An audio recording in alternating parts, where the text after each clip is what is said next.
നമ്മുടെ out of pocket expenditure ഏറ്റവും അധികമുള്ള സ്റ്റേറ്റുകളിൽ ഒന്നാണ് കേരളം. ഇതോടുകൂടി ആ കുടുംബം തന്നെ കടക്കെണിയിലേക്ക് പോകുന്ന തരത്തിലുള്ള എക്സ്പെൻഡിച്ചർ. നമ്മുടെ പൊതു ആരോഗ്യ മേഖലയുടെ പ്രവർത്തിക്കാവുന്ന മണ്ഡലം ചുരുങ്ങി ചുരുങ്ങി വരുന്നു. അത് നമ്മളെല്ലാവരും അത് കണ്ടില്ല എന്ന് നടിക്കുന്ന എലിഫന്റ് ഇൻ ദ റൂമാണ്. കഴിഞ്ഞ ഒരു വർഷം എത്ര പേര് സർക്കാർ ആശുപത്രി പോയിട്ടുണ്ട് എന്നുള്ളത് സ്വയം ചോദിച്ചു നോക്കും. കേരളത്തിലെ ഏറ്റവും ലാഭമുള്ള വ്യവസായം ഇതാണെന്ന് അവർക്ക് അറിയാവുന്നതുകൊണ്ടാണ് അതിൻ്റെ ഷെയറൊക്കെ അവർ വാങ്ങിക്കൂട്ടുന്നത്. അതങ്ങനെ അല്ലാതായി കഴിഞ്ഞാൽ അവർ ഇട്ടിട്ട് പോകും, സംശയമൊന്നും വേണ്ട. അല്ലാതെ അവർക്ക് ഇവിടുത്തെ ആരോഗ്യം നന്നാണെന്ന് യാതൊരു താല്പര്യവുമില്ല.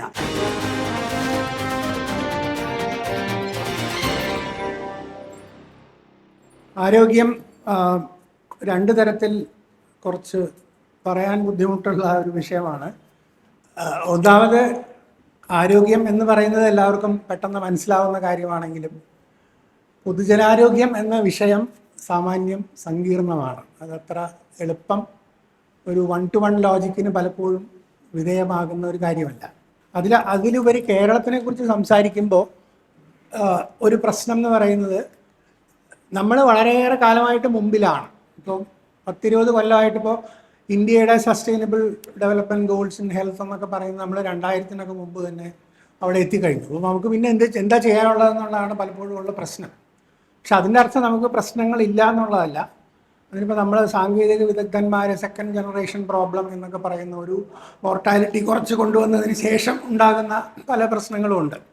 സമയമില്ലാത്തതുകൊണ്ട് അതിന് എല്ലാത്തിലേക്കും പോകുന്നില്ല. പക്ഷെ അതിൽ ഏറ്റവും പ്രധാനമായിട്ട് നമ്മൾ കാണുന്നത് ഒന്ന്, മോർബിഡിറ്റി ഇൻക്രീസ്. നമ്മുടെ ഏറ്റവും വലിയ പ്രശ്നം ക്രോണിക് മോർബിഡിറ്റി വളരെ കൂടുതലാണെന്നുള്ളതാണ്. ഇപ്പം ഡയബറ്റീസ് ആയാലും ഹാർട്ട് ഡിസീസ് ആയാലും ഹൈപ്പർ ടെൻഷൻ ആയാലും അങ്ങനെയുള്ള ഒരു അനാരോഗ്യ, എന്താ പറയുക, മലയാളത്തിൽ പറയുമ്പോൾ ഒരു അൺഹെൽത്തി പോപ്പുലേഷൻ്റെ ഇൻക്രീസ് വളരെ പ്രധാനപ്പെട്ട ഒരു കൺസേൺ ആണ് പബ്ലിക് ഹെൽത്തിനെ സംബന്ധിച്ചിടത്തോളം. അതുപോലെ തന്നെ പ്രധാനമാണ് ഈ കോസ്റ്റ് ഓഫ് കെയർ. അതാണ് പലപ്പോഴും മനുഷ്യർക്ക് മനസ്സിലാവുന്ന ഒരു കാര്യം. ഇപ്പം നമ്മളെ എങ്ങനെ നോക്കിയാലും ഇപ്പോൾ കണക്കുകൾ തന്നെ കാണിക്കുന്നത് നമ്മുടെ ഔട്ട് ഓഫ് പോക്കറ്റ് എക്സ്പെൻഡിച്ചർ ഏറ്റവും അധികമുള്ള സ്റ്റേറ്റുകളിൽ ഒന്നാണ് കേരളം. അത് രണ്ട് തരത്തിലെടുക്കാം. ഒന്ന്, അത്രയധികം ആളുകൾ സിക്കാവുന്നുണ്ടെന്നുള്ളതിൻ്റെ ലക്ഷണം ആവാം. അല്ലെങ്കിൽ അതോടൊപ്പം തന്നെ ആളുകൾ ആരോഗ്യത്തിന് വേണ്ടി പൈസ ചെലവാക്കാൻ തയ്യാറാണ് എന്നുള്ള ഒരു കാര്യം കൂടെ അതിലടങ്ങിയിട്ടുണ്ട്. അതുകൊണ്ടാണ് ഇത്ര അധികം ആളുകൾ ചെലവാക്കുന്നത്. അപ്പോൾ അതിനെന്ന് മാത്രമല്ല, ചില പഠനങ്ങൾ സൂചിപ്പിക്കുന്നത് ഈ ഞങ്ങൾ സാങ്കേതികമായിട്ട് കറ്റാസ്ട്രോഫിക് എക്സ്പെൻഡിച്ചർ എന്ന് പറയുന്ന ഒരു കാര്യമുണ്ട്. അതായത് ഇതോടുകൂടി ആ കുടുംബം തന്നെ കടക്കെണിയിലേക്ക് പോകുന്ന തരത്തിലുള്ള എക്സ്പെൻഡിച്ചർ. അങ്ങനെ ആകുന്ന എക്സ്പെൻഡിച്ചറിൻ്റെ ഒരു പ്രധാന കാരണം തന്നെ ഹെൽത്ത് എക്സ്പെൻഡിച്ചറാണ്. ഒരു അവയവം മാറ്റിവെക്കൽ അല്ലെങ്കിൽ അതുപോലെയുള്ള കോംപ്ലക്സ് ആയിട്ടുള്ള ഒരു സർജറി അങ്ങനെയൊക്കെ വന്നു കഴിഞ്ഞാൽ പലപ്പോഴും പാവപ്പെട്ട ആളുകൾക്ക് അത് താങ്ങാൻ പറ്റുന്നതല്ല.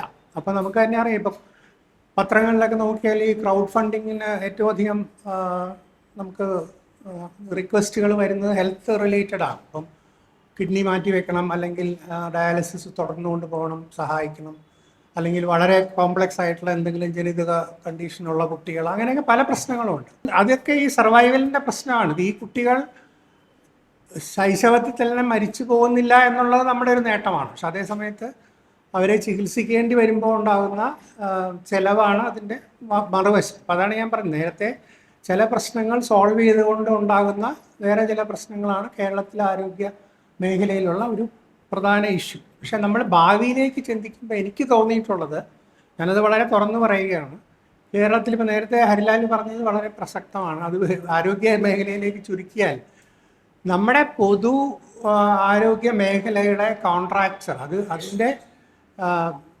ഏരിയ അല്ലെങ്കിൽ അതിന് പ്രവർത്തിക്കാവുന്ന മണ്ഡലം ചുരുങ്ങി ചുരുങ്ങി വരുന്നു എന്നുള്ളതാണ് അതിൻ്റെ വസ്തുത. അത് നമ്മളെല്ലാവരും അത് കണ്ടില്ല എന്ന് നടിക്കുന്ന എലിഫന്റ് ഇൻ ദ റൂമാണ്.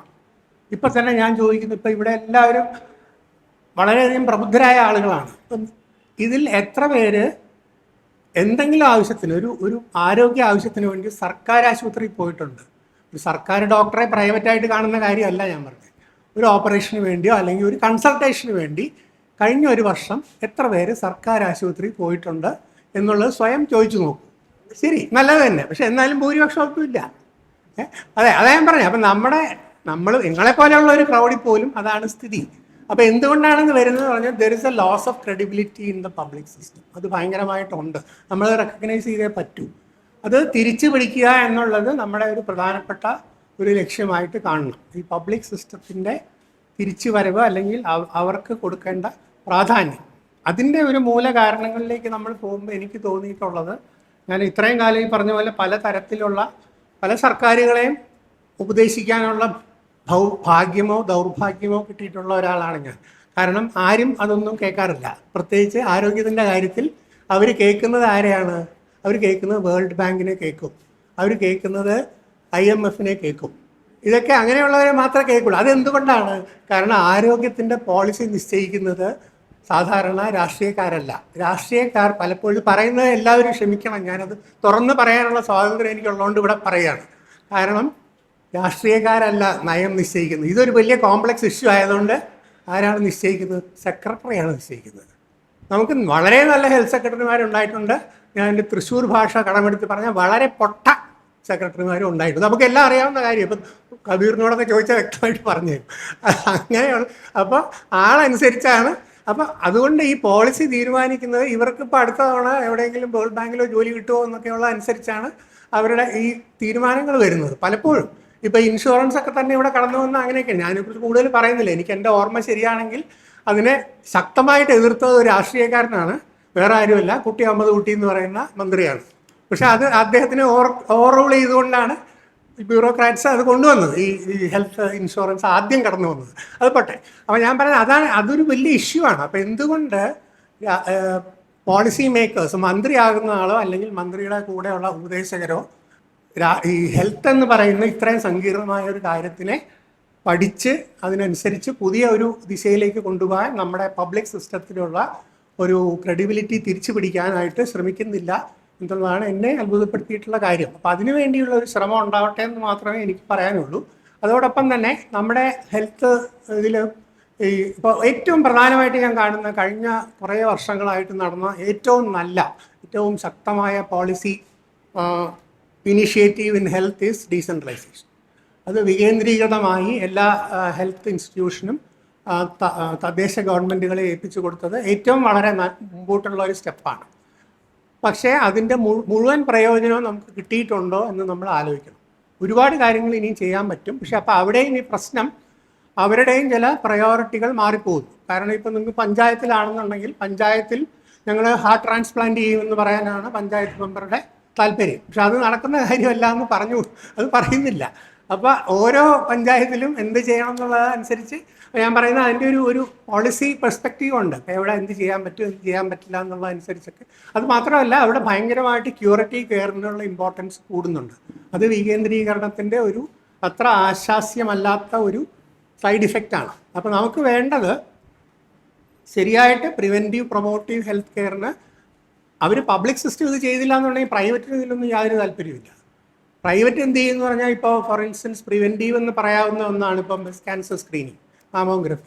അതിനെ കമേഴ്ഷ്യലൈസ് ചെയ്യും. ഇത് ഇത്ര രൂപയ്ക്ക് ചെയ്തു തരാം എന്നുള്ള രീതിയിൽ ആ രീതിയിലോട്ട് പോകും. അതല്ല നമുക്ക് വേണ്ടത്. പ്രിവെൻറ്റീവ് പ്രൊമോട്ടീവ് സിസ്റ്റംസ് സർക്കാരിൻ്റെ ഇനീഷ്യേറ്റീവിൽ വളരെ വ്യാപകമായിട്ട് വരികയും ഇതുപോലെയുള്ള ക്രോണിക് ഡിസീസ്, ഞാൻ പറഞ്ഞില്ലേ വലിയൊരു പ്രശ്നം നമുക്ക് ഇതുപോലെയുള്ള ഹൈപ്പർ ടെൻഷൻ, ഹാർട്ട് ഡിസീസ് അങ്ങനെയൊക്കെയുള്ള പ്രശ്നങ്ങളാണ് ഉണ്ടാകുന്നത്. ഒന്നാമത് 20% ആളുകൾക്ക് 60 വയസ്സിന് മുകളിലായി കഴിഞ്ഞു. അപ്പോൾ അതിൻ്റേതായ ഇഷ്യൂസ് ഉണ്ട്. അപ്പോൾ അതിനൊരു പ്രിവെൻറ്റീവ് ആസ്പെക്റ്റ് ഇപ്പോൾ എത്ര പഞ്ചായത്തുകളിൽ ഞാൻ സ്ഥിരമായിട്ട് ചെയ്യുന്ന ഒരു നല്ല കാര്യം, ഞാൻ എല്ലാ ദിവസവും എക്സസൈസ് ചെയ്യുന്നുള്ളതാണ്. പക്ഷെ നടക്കാൻ പോകാൻ എനിക്ക് ധൈര്യമില്ല. കാറിടിച്ച് മരിക്കാൻ സാധ്യതയുണ്ട്, പട്ടി കടിക്കാൻ സാധ്യതയുണ്ട്, കുഴിയിൽ വീഴാൻ സാധ്യതയുണ്ട്. അതുകൊണ്ട് ആളുകൾക്ക് ഞാനൊരു തമാശയായിട്ടും കൂടെ പറഞ്ഞതാണ്. പക്ഷേ ഇത് വാസ്തവമാണ്. കാരണം പ്രായമായവർക്ക് വ്യായാമം വളരെ അത്യാവശ്യം. പ്രായമായവർക്ക് മാത്രമല്ല, എല്ലാവർക്കും വ്യായാമം അത്യാവശ്യമാണ്. അപ്പോൾ അതിനുള്ള സൗകര്യങ്ങൾ, അങ്ങനെ പല കാര്യങ്ങളും പ്രിവെൻറ്റീവായിട്ട് പ്രൊമോട്ടീവായിട്ട് ഹെൽത്തിൽ ചെയ്യാൻ പറ്റും. പക്ഷെ അവയ്ക്ക് നമുക്ക് ആവശ്യത്തിന് പ്രാധാന്യം നമ്മൾ കൊടുക്കുന്നില്ല. ക്യൂറേറ്റീവ് കെയറിനാണ് ഏറ്റവും വലിയ പ്രാധാന്യം. മൂന്നാമത്തെ കാര്യം, ക്യൂറേറ്റീവ് കെയറിൽ തന്നെ ഒരുപാട് പേര്, ഇപ്പം നേരത്തെ പറഞ്ഞ പോലെ ഹൈപ്പർ ടെൻഷൻ, ഡയബറ്റീസ് ഒക്കെ സ്ഥിരമായി മരുന്ന് കഴിക്കുന്ന ഒരുപാട് പേരുണ്ട്. ഇപ്പം ഏത് ഗവൺമെൻറ് ആശുപത്രിയിലും മരുന്ന് കിട്ടിക്കഴിഞ്ഞാൽ അത് വലിയൊരു കാര്യമായിട്ടാണ് ആളുകൾ കരുതുന്നത്. അതുകൊണ്ട് മരുന്ന് അവൈലബിലിറ്റി വെച്ച് തന്നെ അവരതിനെ സ്കോർ ചെയ്യും. ഈ ആശുപത്രി കൊള്ളാം, അല്ലെങ്കിൽ ഈ ഗവൺമെൻറ് കൊള്ളാം എന്നൊക്കെ. അപ്പോൾ അതിന് നമ്മൾ ഇപ്പം ഒരുപാട് പരീക്ഷണങ്ങൾ നടത്തിയിട്ടുണ്ട്, സെൻട്രൽ പർച്ചേസിങ് അത് ഇതൊക്കെ. പക്ഷേ ഇതൊക്കെ പറഞ്ഞാലും ഇപ്പോഴും പല ആശുപത്രികളും ആവശ്യത്തിന് മരുന്നുണ്ടോ എന്നുള്ളൊരു അപ്പോൾ ഇതിൻ്റെ അതിൻ്റെ മാനേജ്മെൻറ്റ് ഇഷ്യൂ ഒന്നും എനിക്ക് അറിഞ്ഞുകൂടാ. അത് വിദഗ്ധന്മാർ ആലോചിച്ച് തീരുമാനിക്കണം, അത് സോൾവ് ചെയ്യണം. അതായത് പബ്ലിക് ഹോസ്പിറ്റൽസിൽ ഇതുപോലെ അത്യാവശ്യമുള്ള മരുന്നുകൾ തുടർച്ചയായി കിട്ടുകയും അത് ആളുകൾക്ക് അതിൻ്റെ പ്രയോജനം ഉണ്ടാവുകയും ചെയ്യുന്ന ഒരവസ്ഥയിലേക്ക് നമ്മൾ എത്തിക്കണം. ഇതൊക്കെയാണ് എനിക്ക് ഉടനെ ചെയ്യാൻ പറ്റുന്ന കാര്യങ്ങളെക്കുറിച്ച് എനിക്ക് പറയാനുള്ളത്. അത് ആ ഒരു രീതിയിലായിരിക്കണം ഇനി അടുത്ത സർക്കാരോ അല്ലെങ്കിൽ അടുത്ത ടേമിൽ വരാൻ പോകുന്ന പോളിസി മേക്കേഴ്സോ അതിനെക്കുറിച്ച് ആലോചിക്കേണ്ടത് എന്നുള്ളതാണ്. ഇനി പറയാൻ ഒരുപാടുണ്ട്, പക്ഷെ അതിലേക്കൊന്നും പോകുന്നില്ല. തൽക്കാലം ഇവിടെ നിർത്തുന്നു. Thank you. Corporate health care take overs. അതെ, അത് കോർപ്പറേറ്റ് ഹെൽത്ത്, അതേ പറഞ്ഞു, അതിൻ്റെ ഒരു മറുവശമാണ് ഞാൻ പറഞ്ഞത്. Corporate health care take over വരുന്നത് എന്തുകൊണ്ടാണെന്ന് വെച്ചാൽ പ്രൈവറ്റ് മേഖലയിൽ നമുക്ക് നിയമനിർമ്മാണം കൊണ്ട് അത് തടയാൻ പറ്റുമെന്ന് എനിക്ക് തോന്നത്തില്ല. എനിക്ക് അറിഞ്ഞൂടാ, അതിനേക്കാളും പിന്നെ അറിവുള്ളവരുണ്ടാവും. പക്ഷേ അതിൻ്റെ പ്രശ്നം എന്താണെന്ന് വെച്ചാൽ അവരിവിടെ കടന്നു വരുന്നത് കേരളത്തിലെ ഏറ്റവും ലാഭമുള്ള വ്യവസായം ഇതാണെന്ന് അവർക്ക് അറിയാവുന്നതുകൊണ്ടാണ് അതിൻ്റെ ഷെയറൊക്കെ അവർ വാങ്ങിക്കൂട്ടുന്നത്. അതങ്ങനെ അല്ലാതായി കഴിഞ്ഞാൽ അവർ ഇട്ടിട്ട് പോകും, സംശയമൊന്നും വേണ്ട. അല്ലാതെ അവർക്ക് ഇവിടുത്തെ ആരോഗ്യം നന്നാണെന്ന് യാതൊരു താല്പര്യവുമില്ല. എന്നാണോ അത് ലാഭകരമല്ലാതാവുന്നത് അന്ന് അവരെ മതിയാക്കും. അതുകൊണ്ട് അങ്ങനെ പക്ഷെ ഇതിനൊരു പ്രശ്നമുള്ളത് എന്താണെന്ന് വെച്ചാൽ ഇപ്പോൾ തന്നെ അവരെ ഏറ്റെടുത്തിരിക്കുന്ന ആശുപത്രി ഞാൻ മനസ്സിലാക്കിയതാണ്, എല്ലാ കാര്യങ്ങളുടെയും റേറ്റ് കൂടുകയാണ്. അപ്പോൾ അവരുടെ റേറ്റ് കൂടുമ്പോൾ അല്ലാത്ത ആശുപത്രികളുടെയും റേറ്റ് കൂടും. നമുക്കറിയാമല്ലോ, ഒരു 5 സ്റ്റാർ ഹോട്ടൽ വരുമ്പോൾ അതിൻ്റെ അടുത്തുള്ള ഹോട്ടലിനും റേറ്റ് കൂട്ടും എന്ന് പറഞ്ഞ പോലെ അവരുടെ റേറ്റ് കൂടുന്നതുകൊണ്ട് മറ്റ് പ്രൈവറ്റ് ആശുപത്രികളും റേറ്റ് കൂട്ടിക്കൊണ്ടിരിക്കുകയാണ്.